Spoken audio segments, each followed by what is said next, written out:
Bismillahirrahmanirrahim. Assalamualaikum warahmatullahi wabarakatuh. Mohon izin Bapak-bapak dan Ibu-ibu, kami di depan bukan semata-mata menghubungi Bapak-bapak dan Ibu-ibu, tapi kami di sini menunaikan tugas kami, aksi nyata 1.4 pembiasaan budaya positif yang ada di SMA Negeri 1 Robudak. Jadi sekali lagi mohon kerjasamanya di dalam menunaikan tugas kami, aksi nyata 1.4 acara pembiasaan budaya positif di lingkungan sekolah SMA Negeri 1 Robudak akan segera dimulai. Dipaparkan oleh Bapak Agus Widjani SH. Baik, terima kasih. Hari ini kita tentang pembahasan modul 1.4 dan positif. Langsung saja.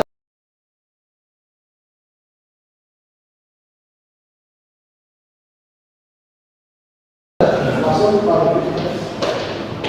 baik, pada hari ini kita pembahasan mengenai perubahan paradigma belajar dengan disiplin positif, edukasi bahasa manusia, kebutuhan bahasa manusia, positif dan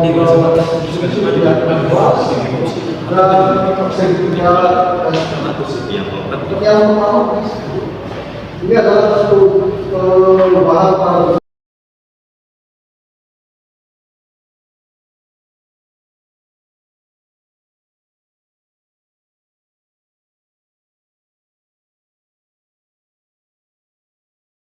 Nah,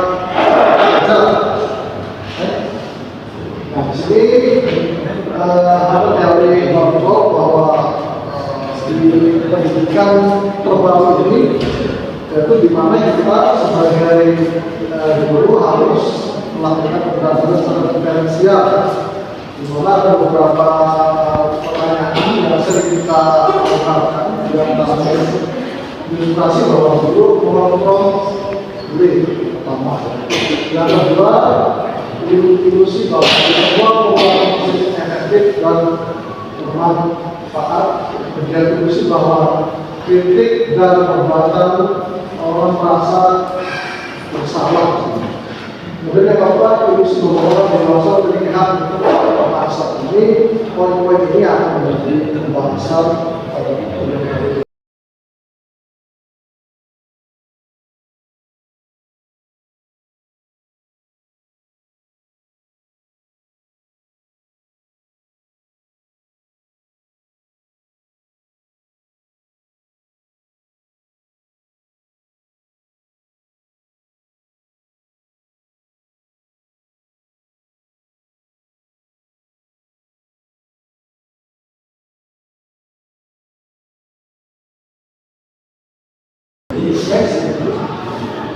Kemudian disiplin positif, karena kita mendengar sebuah kalimat disiplin. Karena ketika pertanyaan ini kita lontarkan pada anak-anak bahwa disiplin itu terlintas di pikiran kita seperti sebuah disiplin adalah peraturan lingkungan. Jadi harus kita luruskan di sini. Kebanyakan orang akan menghubungkan kata disiplin dengan kata tertib, berlaku, dan manfaat pada peraturan. Kata disiplin juga sering dihubungkan dengan hukuman. Coba saya jelaskan. Kemudian next.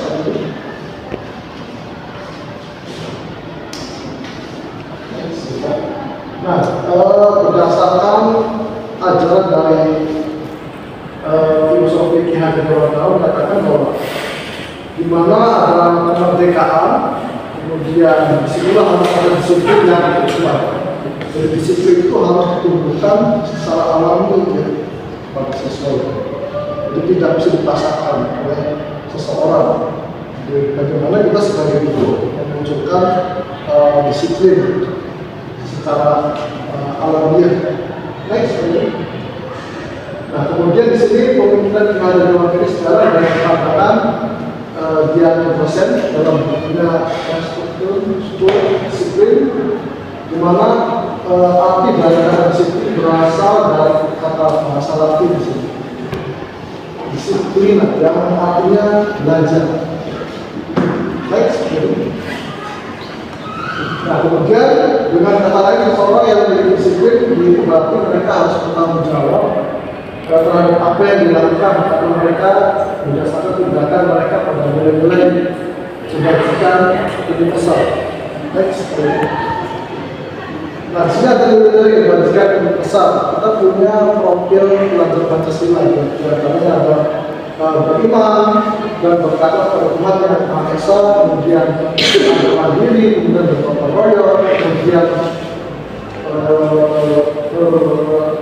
global, kemudian kreatif. Ini adalah profil pelajar Pancasila. Next.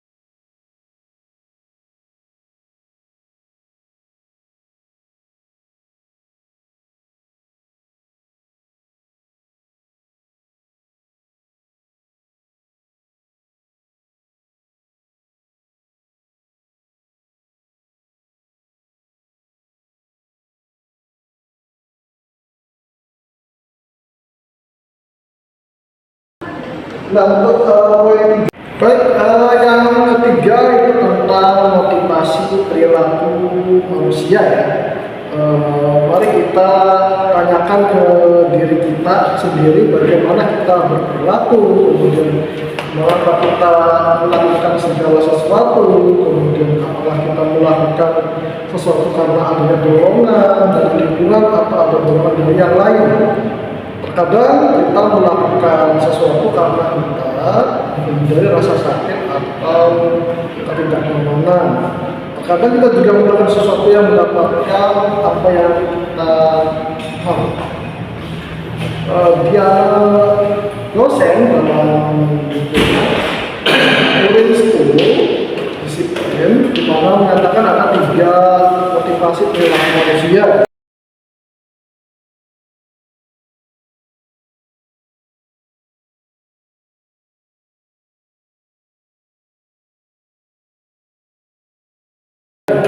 Yang pertama, untuk menghindari ketidaknyamanan atau hukuman. Yang kedua, untuk mendapatkan imbalan atau penghargaan dari orang lain. Yang ketiga, untuk menjadi orang yang mereka inginkan dan menghargai diri sendiri dengan nilai-nilai yang mereka percaya. Restitusi. Restitusi adalah proses menciptakan kondisi bagi manusia untuk memperbaiki kesalahan mereka, sehingga mereka bisa kembali pada kelompok mereka dan dengan karakter yang berbeda. Apakah perbedaan antara hukuman dan konsekuensi? Bila sama, di mana persamaannya? Bila berbeda, bagaimana perbedaannya? Perbedaan antara hukuman dengan konsekuensi. Hukuman bersifat tidak terencana atau tiba-tiba. Anak-anak atau murid tidak tahu apa yang akan terjadi dan tidak dilibatkan. Hukuman bersifat satu arah dan pihak guru yang memberikan dan murid hanya menerima suatu hukuman tanpa melalui proses kesepakatan.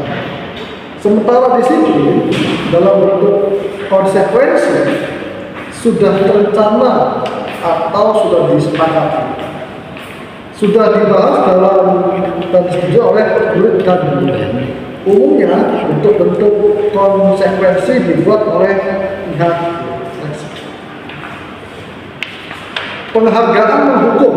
Sini kita beberapa poinnya. Yang pertama, penghargaan menghukum mereka yang tidak mendapatkan penghargaan, misalkan dalam sistem ranking, kemudian mereka tidak mendapatkan ranking kedua atau merasa paling dihukum. Kedua, memberikan penghargaan hukuman adalah hal yang sama karena keduanya mencoba mengendalikan perilaku seseorang. Karena orang pada dasarnya tidak suka dikendalikan dan jangan tahu waktu lama, penghargaan akan sebagai hukuman. Berikutnya, jika sebuah penghargaan diharapkan, namun Anda tidak mendapatkannya, Anda akan merasa bahagia. Motivasi dari dalam diri intrinsik, di mana saat seorang anak belajar untuk pertama kali menggabungkan huruf dan kata-kata serta menyadari bahwa ia dapat membaca ilmu pijar di matanya dan sebuah senyuman di wajahnya, anak tersebut begitu gembira bahwa ia telah mempelajari dan menguasai suatu keterampilan baru. Kesadaran akan kemampuan bahwa dia sudah dapat membaca sesungguhnya sudah merupakan sebuah penghargaan. Next. Kebutuhan dasar manusia. Kebutuhan dasar manusia.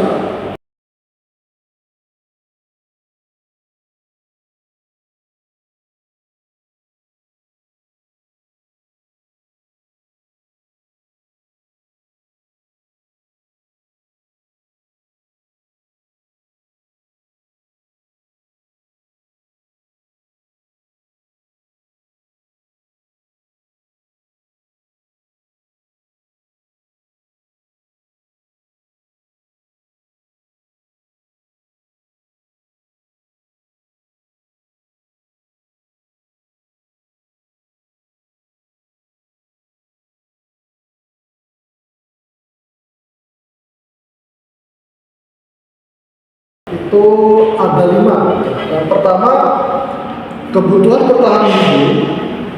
Kedua, kasih sayang dan rasa diterima. Yang ketiga adalah kekuasaan. Yang keempat adalah kebebasan. Yang kelima adalah kesenangan. Semua orang senantiasa berusaha untuk memenuhi kebutuhannya dengan berbagai cara. Bila mereka tidak bisa mendapatkan kebutuhannya dengan cara yang positif, mereka bisa melanggar peraturan atau melakukan hal-hal yang tidak sesuai dengan nilai-nilai kebajikan. Yang kelima adalah posisi kontrol restitusi. Dialah dosen dalam bukunya Reconstruction School Discipline mengupakan bahwa guru perlu meninjau kembali penerapan disiplin dalam kelas mereka selama ini. Apakah telah efektif? Apakah berpusat ke siswa, memerdekakan dan mendirikan bagaimana dan mengapa melalui surat kaya riset dengan berbagai macam teknik. 5 posisi kontrol. Yang pertama, penghukum. Yang kedua, pembuat merasa bersalah. Yang ketiga, teman. Yang keempat, pemantau. Yang kelima, sebagai manajer. Kita bahas satu-satu yang untuk penghukum. Seorang penghukum bisa menggunakan hukuman fisik maupun verbal. Biasanya dicirikan dengan suara yang tinggi, bahasa tubuh, mata melotot, kemudian cari menunjuk-nunjuk. Yang kedua adalah membuat merasa bersalah. Bagaimana rasa bersalah itu? Pada posisi ini biasanya guru akan bersuara lebih lembut. Pembuat merasa bersalah akan menggunakan keheningan yang membuat orang lain merasa tidak nyaman. Next. Yang ketiga, sebagai teman, guru pada posisi ini tidak akan menyakiti murid, namun akan tetap berupaya mengontrol murid melalui persuasi. Guru di posisi teman menggunakan hubungan baik dan humor untuk mengenali seseorang. Yang keempat, sebagai pemantau, di mana pemantau berarti mengawasi pada saat kita mengawasi, kita bertanggung jawab dan perilaku orang-orang yang kita awasi. Next. Yang kelima adalah posisi yang paling tinggi, yaitu manajer, sebagai manajer, yaitu posisi di mana guru berbuat sesuatu bersama dengan murid mempersilahkan bertanggungjawabkan perilakunya, mendukung murid agar dapat menemukan solusi atas permasalahan tersebut. Yang keenam adalah tentang keyakinan kelas. Di sini mengapa keyakinan kelas? Mengapa tidak peraturan saja? Nilai-nilai kebajikan menekankan pada keyakinan seseorang akan lebih memotivasi seseorang dari dalam. Seseorang akan lebih tergerak dan bersemangat untuk menjalankan keyakinannya daripada hanya sekedar mengikuti serangkaian peraturan tertulis tanpa makna. Pembentukan keyakinan sekolah atau kelas. Yang pertama adalah keyakinan kelas itu bersifat abstrak. Kemudian keyakinan kelas berupa pernyataan-pernyataan universal. Kemudian pernyataan keyakinan kelas senantiasa dibuat dalam bentuk positif. Keyakinan kelas hendaknya tidak terlalu banyak. Kemudian keyakinan kelas sebaiknya sesuatu yang dapat diterapkan. Kemudian semua warga kelas hendaknya ikut berkontribusi dalam pembuatan keyakinan kelas. Kemudian terakhir adalah bersedia meninjau kembali keyakinan kelas dari waktu ke waktu. Berikutnya, yang ketujuh adalah segitiga restitusi, di mana dalam bukunya Restitution School Discipline telah merancang sebuah tahapan untuk memudahkan para guru dan orang tua dalam melaksanakan proses untuk menyiapkan anaknya untuk melakukan restitusi bersama bernama segitiga restitusi. Segitiga restitusi. Next. Tahap yang pertama yaitu menstabilkan identitas. Biasanya di sini guru akan berdasarkan prinsip membuat kesalahan adalah bagian dari pembelajaran dengan beberapa pertanyaan biasanya. Saya pertama biasanya membuat kesalahan adalah sesuatu yang wajar. Kemudian manusia tidak ada yang sempurna. Tahap kedua yaitu memvalidasi tindakan yang salah, di mana ada beberapa hal yang bisa dilakukan, yaitu dengan mengajukan sebuah pertanyaan, kamu bisa saja bertindak lebih gegabah lagi daripada dan kamu bukan melakukan tanpa sesuatu. Dan tahap tiga ya tentang menanyakan keyakinan. Ada beberapa tahapan sebagai contoh untuk mengajukan pertanyaan itu sebagai warga atau kelas apa yang kita yakini. Kemudian nilai-nilai apa yang telah kita sepakati. Next. Kemudian kita mensosialisasikan budaya positif dengan membuat sebagian kelas di kelas agar peserta didik merasa aman. Terima kasih yang saya sampaikan pada hari ini. Sesi pertanyaan berapa yang mau baik.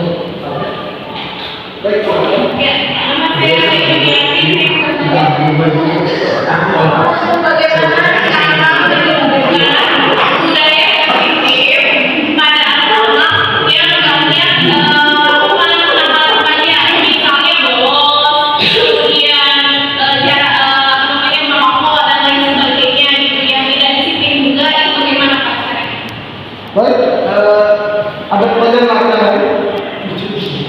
Baik, ya. Untuk menangani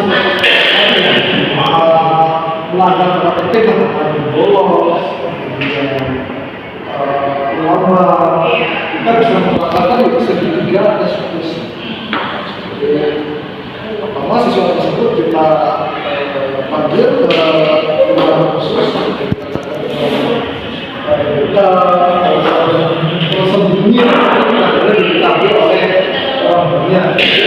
Kemudian kita berikan pemahaman bahwa bahwa bolos itu adalah suatu perbuatan yang baik dan itu merupakan sebuah pelanggaran setiap manusia itu pernah mempunyai dan telah melakukan sebuah pelanggaran, termasuk Bapak sendiri ya, dulu sekolah Bapak itu pernah melakukan kesalahan, kemudian diberi pernah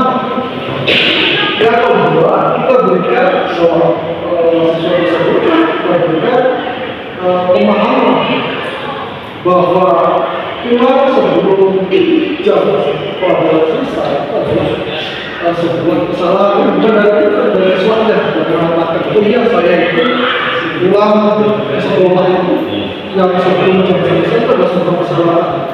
Kemudian kita belajar pemahaman bahwa itu ada peraturan atau kesepakatan yang berjalan sehingga siswa bisa memahami bahwa itu sebuah sesuatu yang harus berubah, bukan dari kita, tapi memang dibutuhkan dari sesuatu bahwa itu tuh harus diubah. Seperti itu. Baik.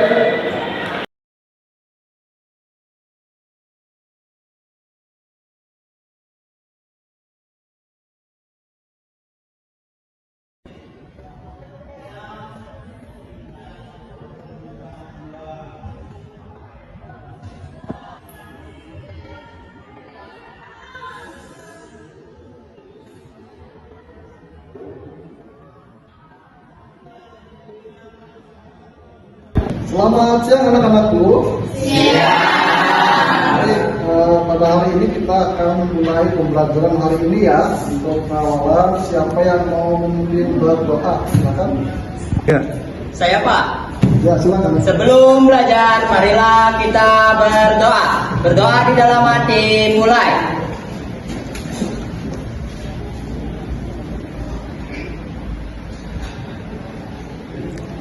Berdoa selesai.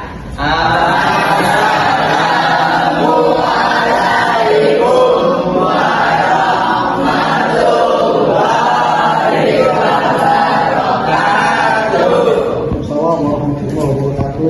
Hari ini kita absen dulu ya. Siapa yang hari ini nggak masuk sekolah? Akhirnya nggak masuk. Pak, izin. Oh, izin. Eki. Sakit Pak. Oh, sakit. Oke, ya. Ternyata banyak banget yang nggak masuk. Yang sakit ya, semoga yang sakit seperti sentuhan ya. Hari ini kita akan masuk pada kesepakatan kelas. Jadi hari ini kita akan membuat sebuah kesepakatan di mana kesepakatan ini menjadi sebuah peraturan kelas yang harus kalian taati ya. Baik, untuk mempersingkat waktu saya akan menjelaskan. Saya akan membagikan sebuah kertas kepada kalian. Kemudian kalian isi kertas tersebut. Keinginan kalian apa untuk peraturan kelas ini? Nanti setelah itu kalian nanti tempelkan kertasnya di papan tulis. Nanti setelah ini kita bacakan bersama-sama, kita sepakati atau sepakat atau tidak sepakatannya. Kemudian kalian katakan bahwa kalian sudah sepakat. Jadi ya, kita tulis saja ya.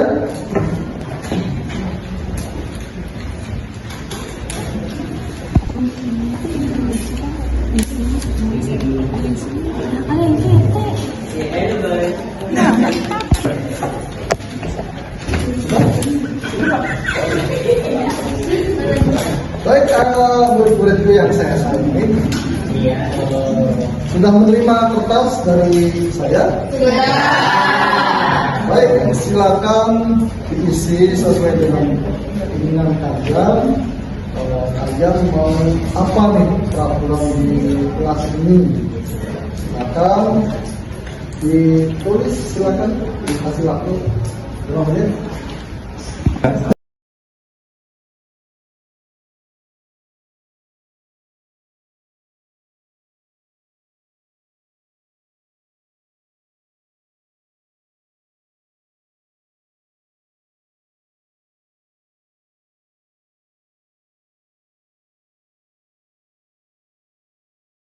Baik, kepada lagi maju depan untuk yang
Baik, terima kasih. Ibu-ibu, hari ini kita akan membacakan dari hasil kesepakatan yang kalian tulis ya.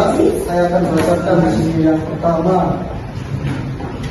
Yang pertama, saya ingin kelasnya rapi dan bersih.